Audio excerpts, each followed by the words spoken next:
give it a try. Give it a try and see. Okay, so we're going to start off, and one of your classic moves is called effleurage. And effleurage really, it's a move we do to get them used to our touch, to spread the oil on, and it's firmer on the up move towards the heart, and then not so firm on the down move. So we're going up and then round.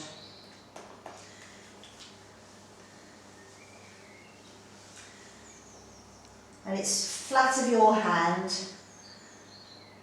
and you're keeping your thumbs in, so you literally, your hands, your fingers go and your palms are following through afterwards. Then come back round. So this is effleurage, and we use effleurage at the beginning, at the end, and during to link things, or if you forget what you're doing, just do effleurage. I don't know why you didn't do massage, I thought you'd be doing this for ages. Like, yeah. But it's really nice, so like... Then this is a type of effleurage. It's like, we call it figure of eight, but it's really, so it's one hand on top of the other, and just working around the base of the back here. And then up over the shoulders.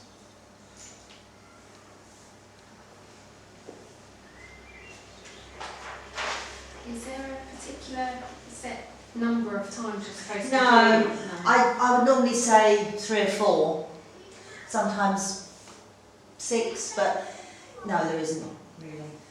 So you just do it a few times. So this is sort of doing the whole of the back. So we started off the lower back, then over the shoulder blades, and then I'm doing the whole of the back. So I'm just doing like a big circle around. Then this is called heavy effleurage, so we go in either side of the spine, and it's a firm and quite a quick movement, like that.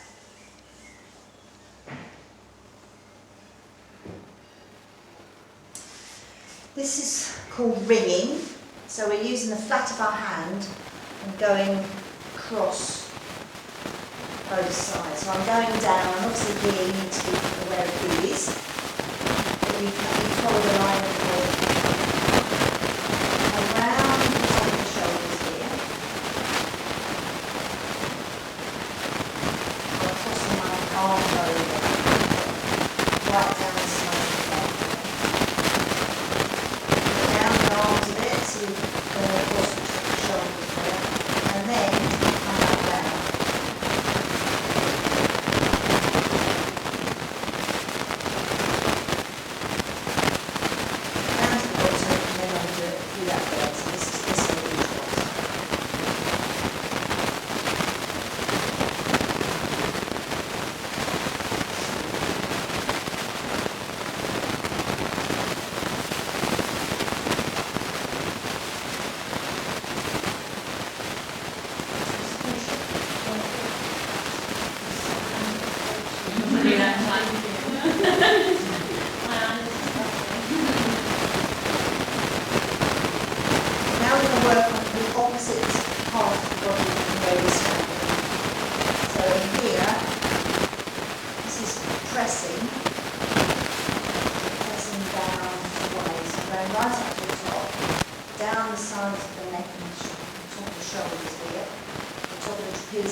Again, it's flat of the hand, so don't do your fingers off, you're following around.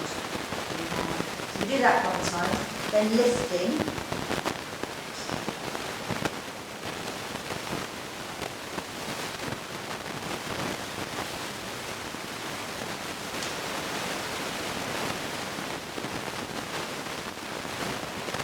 And you do that one time, so right up at the top.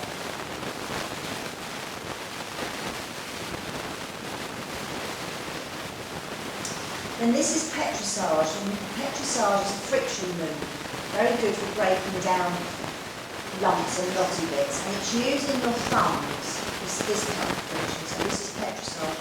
So I'm doing alternate thumbs and do the circles. I'm going right up the side of the spine. You never work over the spine itself, but you can work alongside it. Here, I'm going back down on the sort of outside edge. So again, you can do that a couple of times.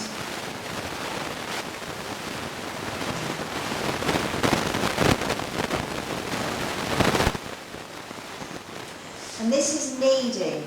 Kneading is a very classic move. It's really good for getting the blood circulating around. So we've done our petrissage and we've broken down any sort of knotty bits perhaps.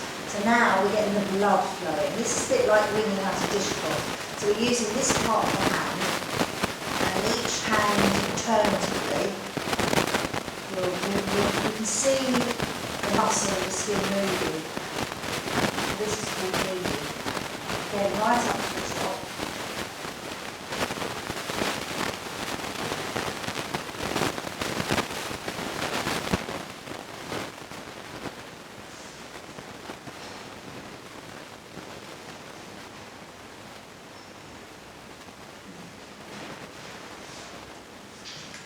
And I come round and I keep contact, so that's your continuity thing.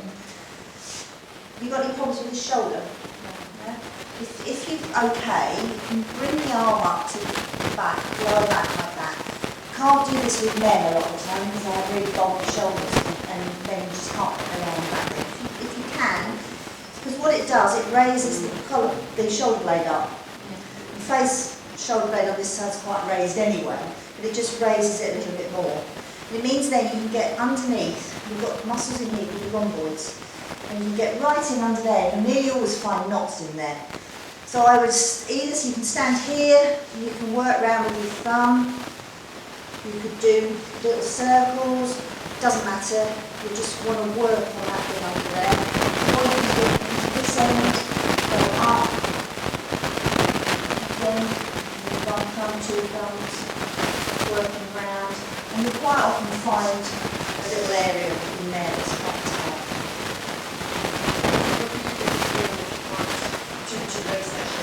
You could just have, just by having an arm down there, sometimes is enough. Sometimes you can put something under there, which will raise up, and otherwise you just do what you can without. They're very muscular, and it's quite difficult to actually do that. So then I'll just do a little bit of kneading over that bit because we've just used some friction moves on there, so now we want to get the blood flowing. And you can see that red area, that's called an erythema. It's where the blood's brought to the surface because there's an area of tightness under there probably. So just get the blood circulating around. Then we're going to go around to the other side and do exactly what we did here. So we did pressing.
Kneading.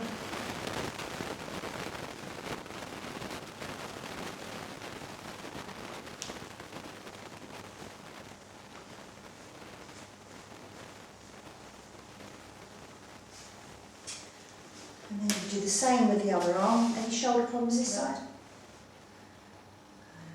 Trace that down.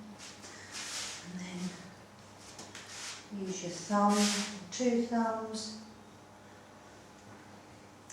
If you've got really tight bits anywhere, you can use just your fingers and rub across the fibres. So if the muscle's going that way, you can rub across the fibres, and that's a really good way of breaking down. It's called cross-fibre friction. It's more of an advanced technique really than the basic stuff, but it's useful. If you've got knotty areas, it's a useful thing. So just working around there. Put your arm back down. And a bit of kneading.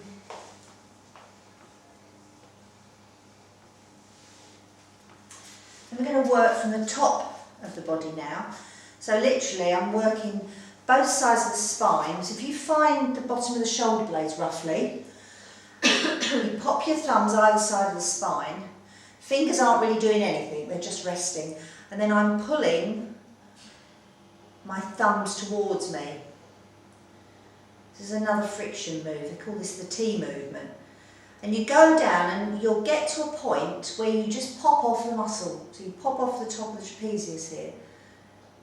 And then you think, oh, and you stop. And then you go out along the very top of the muscle there until you hit a bone. And then you stop.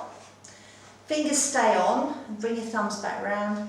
And you just do the same thing again. So if you do it slowly, you should just feel that point where you tip off the top of the muscle there. And then you can pull out. So do that 3 times or so. Then this is a movement they call shampooing. So it's just like when you go to the hairdressers and they use your tips of their fingers, don't they? And it's really nice, isn't it, on your head? So this is shampooing. And you're just doing it over the top of the back here.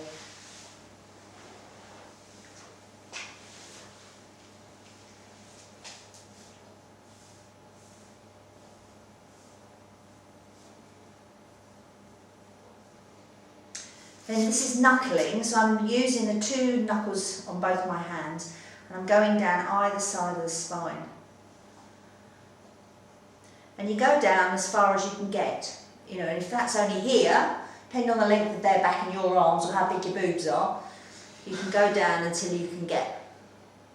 If you can get right down to the bottom, great. You can slide back up, or you can get down here and you can knuckle back up. It's up to you, it doesn't matter. Some people find that really hard to do, to go backwards.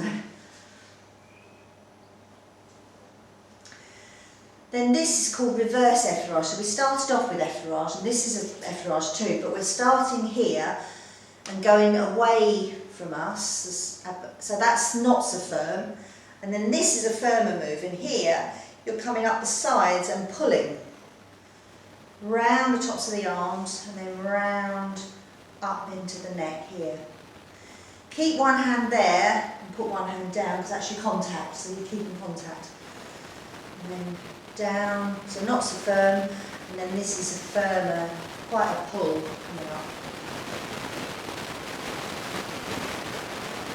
So reverse the pull.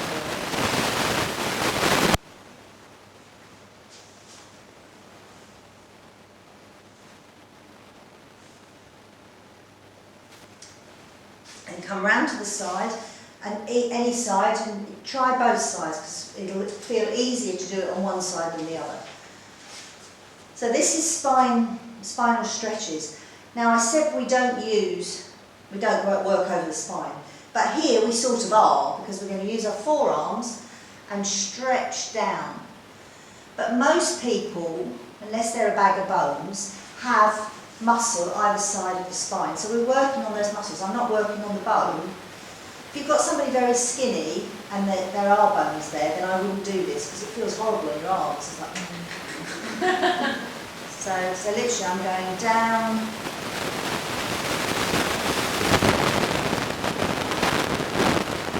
And then across, so diagonally across. This way you need short sleeve branches.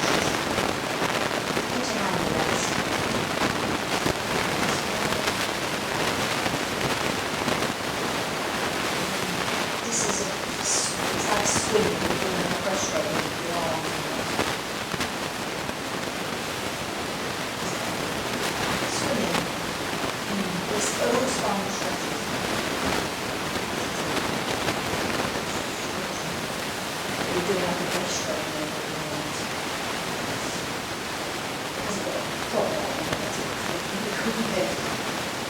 So, a couple of extra arches. Now, just do one. Oh, just go to the back here. Classic techniques are fashion moves, which is things like hacking and hacking. Now, hacking, you only do on areas where you've got flesh, not where it's bony. So you wouldn't do it on any of the ribs, but you can do it on the lower back here. You don't do glutes in the course, it's not part of it. It's damn good through the towel to do some hacking stuff. People have got, if they've got lower back issues, hamstring issues, the bit in the middle, why do you not work? You don't do it massage on as such. But hacking is great. Now hacking, we're using the outside of our hands, and it's that move that pops. So it's a slack wrist. So it's this move.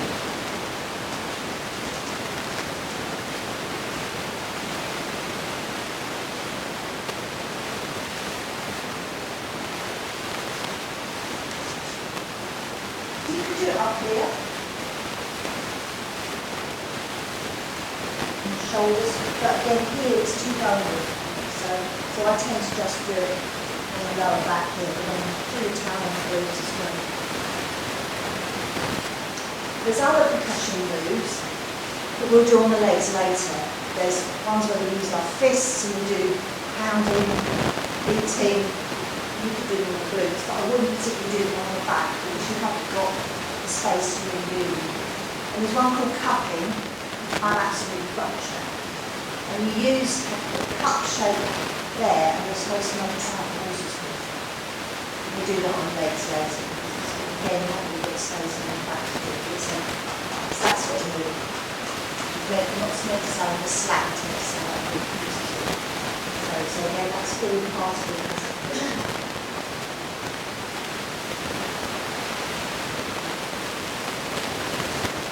So there's not a huge amount to it.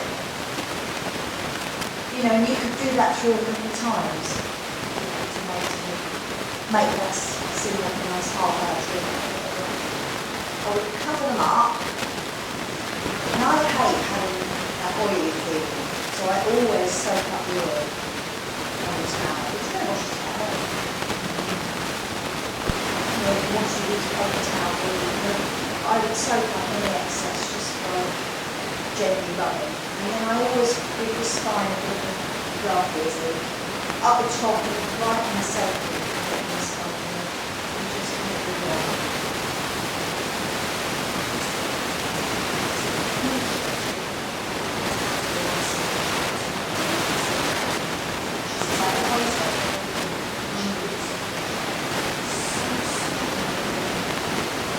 And if you just work with the muscles of the spine, it's quite nice to actually just move a little bit. If you do the back massage, I would always turn them over and just do a little bit around their chest and shoulders. So you have to do that. So this is our tent where we lift like that. And she's completely covered, you haven't exposed anything.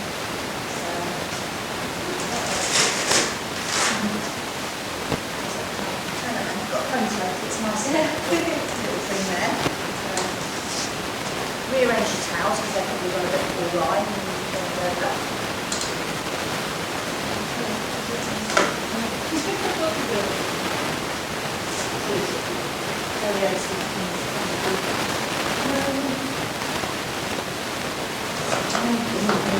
Just shut them down, yeah.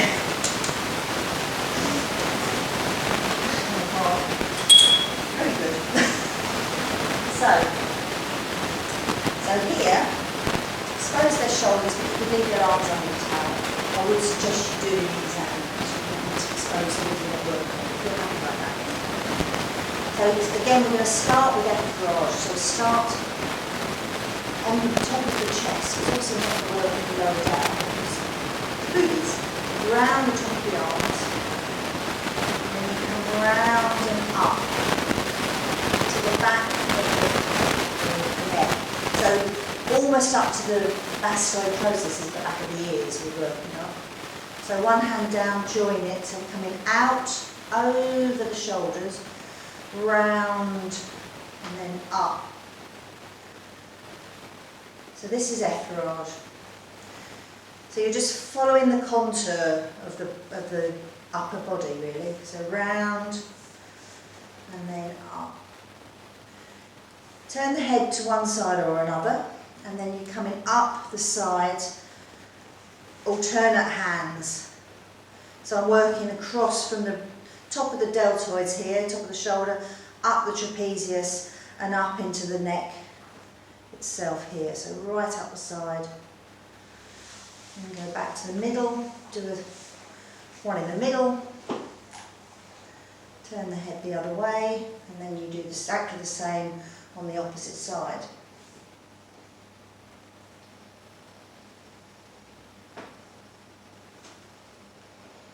And back to the middle.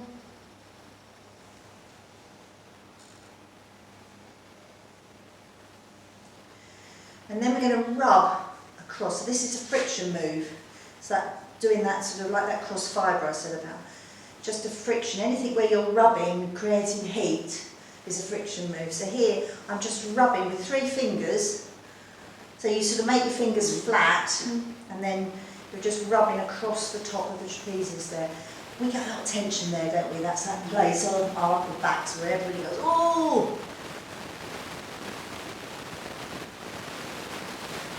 Just do a couple of effleurage over that bit. Then you're going to do a bit of neck stretch. So same effleurage, but when you get to here, you're going to grip your hands together underneath, and your hands are behind the ears here, and then you just pull upwards. So I'm pulling towards me, not up, but backwards, if that makes sense. So just stretching the neck a bit. You have to be careful with your thumbs because you don't want to put them across the throat. So you literally sort of just keep your thumbs out of the way.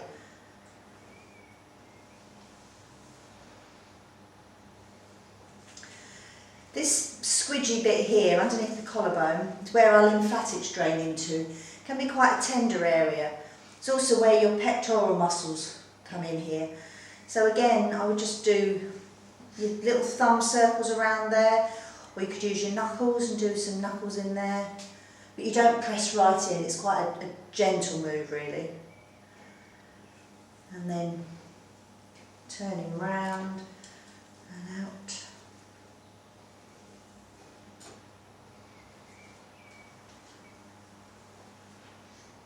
So again, there isn't much involved in it, but it's just nice to finish up the back by doing that.